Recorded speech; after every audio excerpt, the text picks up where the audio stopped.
Tape 3W suivi d'école au Sénégal.com. À école au Sénégal, c'est facile, tu n'as qu'à te connecter. Tape école au Sénégal, les leçons sont beaucoup plus détaillées. Voilà, on demande de démontrer que Wn égale à 1. Donc on va essayer d'utiliser donc la démonstration par récurrence. On sait que W0 égale à 2 qui est supérieur égal à 1. Vous dites que c'est vrai. Ça, c'est la vérification au premier rang. On peut faire un rang comme on peut faire deux rangs. Mais là, c'est vrai au premier rang. On va passer à la supposition. Supposons que Wn supérieur égal à 1. Ça, c'est toujours l'énoncé. Donc la supposition, c'est toujours l'énoncé. La démonstration par récurrence, c'est le donc VSD, la vérification, la supposition et la démonstration. Donc on va essayer de démontrer que Wn plus 1 est supérieur égal à 1. Et là, dès qu'on arrive à démontrer que Wn plus 1 est supérieur égal à 1, on confirme effectivement que Wn est supérieur égal à 1. Donc, on devait démontrer que Wn est supérieur égal à 1. Je vous ai dit qu'avec les inégalités là, donc c'est pour démontrer à chaque fois qu'une suite est bornée, ou bien une suite est majorée, ou bien une suite est minorée. La démonstration par récurrence est la démonstration la plus adéquate maintenant pour donc, démontrer donc, ces genres de relations. Là, pour la démonstration par récurrence, on vérifie d'abord la véracité de la relation au premier rang. On sait que W0 égale à 2, donné gratuitement dans l'énoncé, c'est supérieur à 1. Donc c'est vrai au premier rang. Supposons que maintenant Wn est supérieur à 1, c'est toujours donc l'énoncé. Démontrer que Wn plus 1 est supérieur à 1, là c'est à démontrer. Pour démontrer, on va toujours utiliser ce qu'on avait supposé. Or, Wn est supérieur à 1. Et maintenant Wn plus 1, c'était quoi? On sait que c'est G de Wn. Alors que G de x, son tableau de variation est là. Voici le tableau de variation de G de x. On est sur 1 plus l'infini. Donc sur 1 plus l'infini, je peux traduire ce tableau de variation là. Donc c'était 1 ici, c'était pas dérivable. On avait une décroissante. Et là, on a plus l'infini. Donc ça décroît. On avait 2 ici. Et là, donc on a 1. Je peux dire qu'ici c'est G de x. Et là, G' de x. À partir de là, on va dire que d'après le tableau de variation de G de x, pour tout x appartenant à 1 plus l'infini, donc le minimum de G de x est 1. Ça veut dire que G de x est toujours supérieur à 1. Donc, d'après le tableau de variation de G, quel que soit x supérieur ou égal à 1, G de x aussi est supérieur ou égal à 1. Donc, on est x supérieur ou égal à 1, on est à Wn supérieur ou égal à 1. Donc, si Wn supérieur ou égal à 1, G de Wn aussi est supérieur ou égal à 1. Alors que G de Wn, c'était quoi? Wn plus 1. Donc, Wn plus 1 sera supérieur ou égal à 1. C'est ce qu'il fallait démontrer. D'où Wn est bien supérieur ou égal à 1.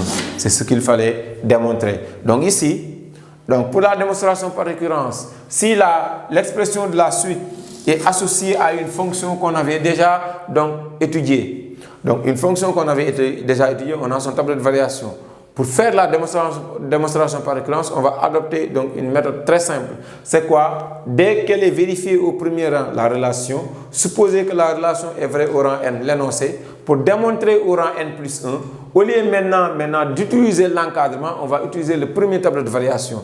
Au niveau du tableau de variation, vous allez voir si la fonction est majorée ou bien minorée. À partir de là, qu'est-ce qu'on va faire? Donc, on utilise le tableau de variation de G de x. Donc, le tableau de variation de G de x est là. Donc, si vous regardez les vidéos précédentes, vous allez voir le tableau de variation de G de x. Et à part de là, on sait que d'après ce tableau de variation-là, le minimum de G, ça veut dire que la plus petite valeur de G, c'est égal à 1. Donc, on va dire seulement d'après le tableau de variation de G, le correcteur va jeter un coup d'œil sur ton tableau de variation et donc tu lui dis que, donc quel que soit x supérieur ou égal à 1, G de x est supérieur ou égal à 1. Et maintenant, comme on n'est pas à x, on est à Wdn supérieur ou égal à 1, vous dites que, donc si Wdn supérieur ou égal à 1, G de Wdn aussi, donc même chose, et donc parallèlement, si x supérieur ou égal à 1, Wn supérieur ou égal à 1.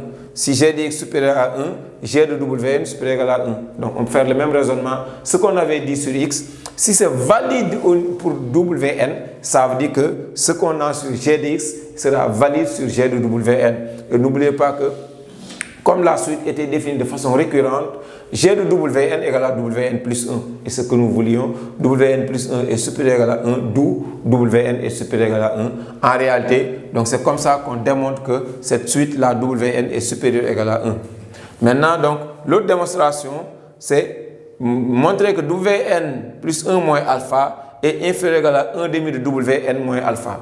Là aussi, donc on va regarder donc la réponse C. On avait dit, quel que soit x supérieur à 1, g de x moins alpha est inférieur à 1 demi de x moins alpha. Donc si la question est posée comme ça veut dire que presque elle a été déjà répondue. Par qu'est-ce qu'on sait? On sait que quel que soit x supérieur ou égal à 1, ça c'est déjà démontré.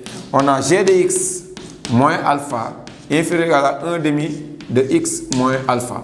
Là, on n'a plus besoin de retourner pour énoncer encore tiaf. On va dire seulement, quel que soit Wn supérieur ou égal à 1, donc g de Wn moins alpha est inférieur ou égal à 1 demi aussi de Wn moins alpha. Je n'ai fait que remplacer les x par W, pourvu que maintenant W vérifie les mêmes conditions que x, parce qu'ici, il faut que x soit supérieur ou égal à 1.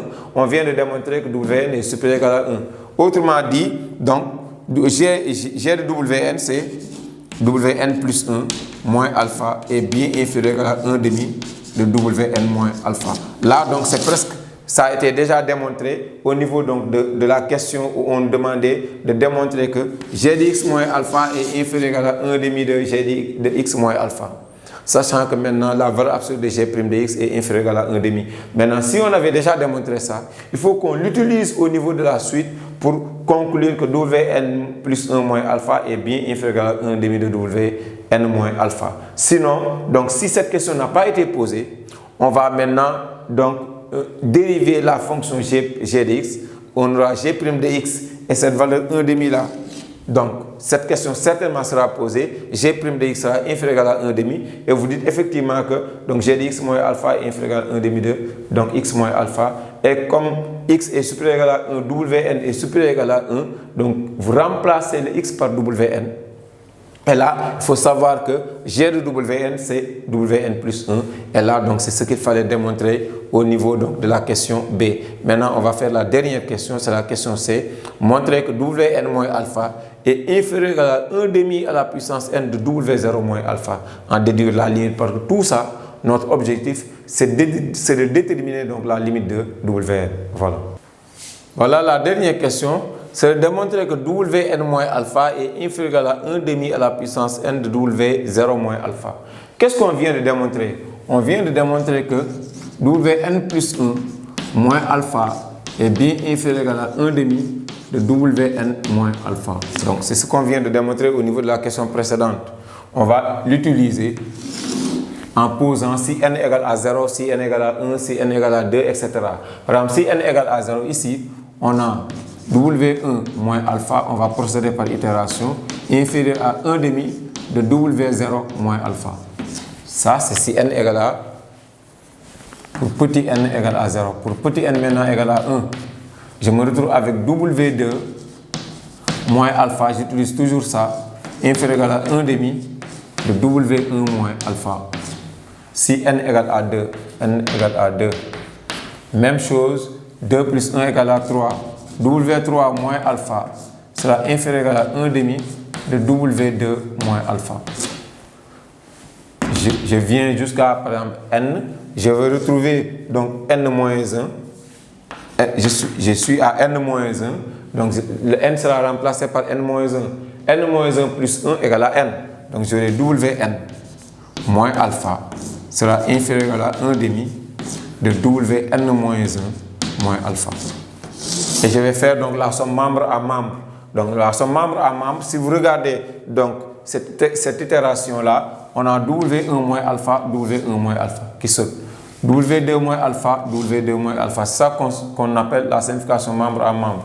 W3 moins alpha sera simplifié par W3 moins alpha qui est en bas.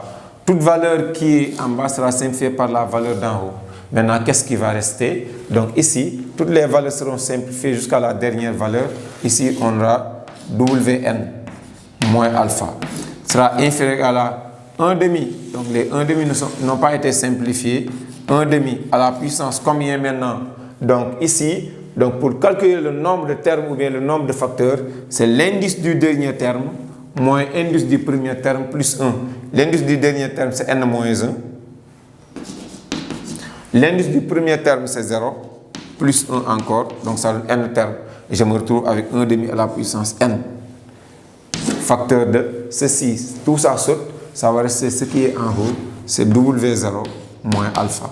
En réalité, c'est ça qu'il fallait démontrer. Wn moins alpha est bien inférieur à 1 demi à la puissance n de W0 moins alpha. Donc Wn moins alpha est inférieur à 1 demi à la puissance donc n de W0 moins alpha. Donc ceci va permettre de calculer donc la limite quand n tend vers plus l'infini de Wn. Parce que regardez, donc la limite quand n tend vers plus l'infini de 1 demi d'abord à la puissance n, ça donne 0, parce que la valeur absolue de 1 demi est inférieure à 1. Donc si on l'affecte en puissance n, donc la valeur absolue, la limite quand x tend vers plus l'infini de 1 demi à la puissance n égale à 0. Donc c'est une limite qu'on avait déjà donnée dans le cours. Dans le cours, qu'est-ce qu'on avait dit? On avait dit que si vous calculez la limite quand n tend vers plus l'infini de a à la puissance n, donc de trois choses l'une, soit ça donne 0, si la valeur absolue de a est inférieure à 1. Ou bien donc ça donne plus l'infini si a est strictement positif.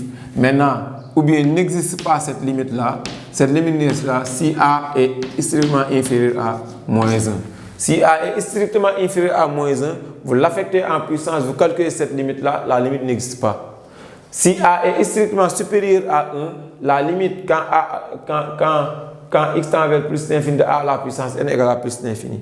Maintenant, si a est entre moins 1 et 1, donc ouvert, ça veut dire que si la valeur absolue de a est strictement inférieure à 1, donc on est dans ce cas-là par 1 demi, sa valeur absolue égale à 0,5, et donc cette valeur est strictement inférieure à 1, c'est pourquoi donc la limite tend vers 0. Donc cette limite tend vers 0, n'oubliez pas que W0 égale à 2. Alpha est dans 1, 2. Donc W0 moins alpha sera un nombre réel. Donc 0 fois un nombre réel égale à 0. Donc toute cette limite-là, la limite, quand n tend vers plus l'infini de 1 demi à la puissance n de W0 moins alpha, cette limite-là égale à 0. Toute cette limite-là égale à 0. Par comparaison de limites, donc cette valeur Wn moins alpha en valeur absolue est inférieure à une expression. Et cette expression-là tend vers 0. Là, on l'avait fait depuis donc, octobre. Donc, en début d'année, on avait fait la comparaison des limites. Et maintenant, donc, le plus grand tend vers 0, ça veut, en plus l'infini. Ça veut dire que donc, la valeur absolue aussi du plus petit va tendre vers 0. Ceci dit que Wn moins alpha va tendre vers 0. En transposant, ça veut dire que Wn tend vers alpha. Ça veut dire que la limite quand n tend vers plus l'infini de Wn égale à alpha. Donc, on n'utilise pas directement donc, cette expression-là Wn moins alpha, mais on va calculer la limite quand n tend vers plus l'infini de 1 demi à la puissance n de W0 moins alpha. Donc, on considère que cette limite-là, ou bien on constate que cette limite-là égale à 0. Ça veut dire que donc, la limite du plus petit en valeur absolue égale à 0. Le plus petit, c'est la valeur absolue de Wn moins alpha. Wn moins alpha, on impose qu'elle soit égale à 0, ça veut dire que Wn égale à alpha si n tend vers plus l'infini, bien sûr. Donc c'est ça le résultat de la limite. Donc dans une suite, c'est une méthode de déterminer donc, la limite dans une suite définie de façon récurrente. Il y a une autre méthode où on utilise par exemple la monotomie de la suite et la convergence, parce que toute suite croissante et minorée converge. Maintenant, donc, à partir de là, on peut, à partir de la convergence, on peut avoir donc sa limite parce que toute suite croissante et minorée converge, toute suite décroissante et majorée toute suite croissante et majorée converge, toute suite décroissante et minorée converge. Donc là, c'est une autre méthode de déterminer la limite d'une suite. Et là, on dit que la limite d'une suite, donc pour déterminer cette suite-là, c'est la résolution de l'équation f de L égale à L. Et la valeur L trouvée sera la limite de la suite. Là, c'est une méthode aussi pour déterminer la limite d'une suite, donc définie de façon récurrente comme celle-là. Mais aussi, une autre méthode, c'est l'encadrement donc par les valeurs absolues. Et par itération, on sait que Wn moins alpha est bien inférieur à une expression dont on peut calculer sa limite. Par comparaison de limites, on va remarquer uniquement que facilement que cette suite Wn donc tend vers alpha. Donc c'est deux méthodes pour déterminer effectivement donc la limite d'une suite donc définie de façon récurrente.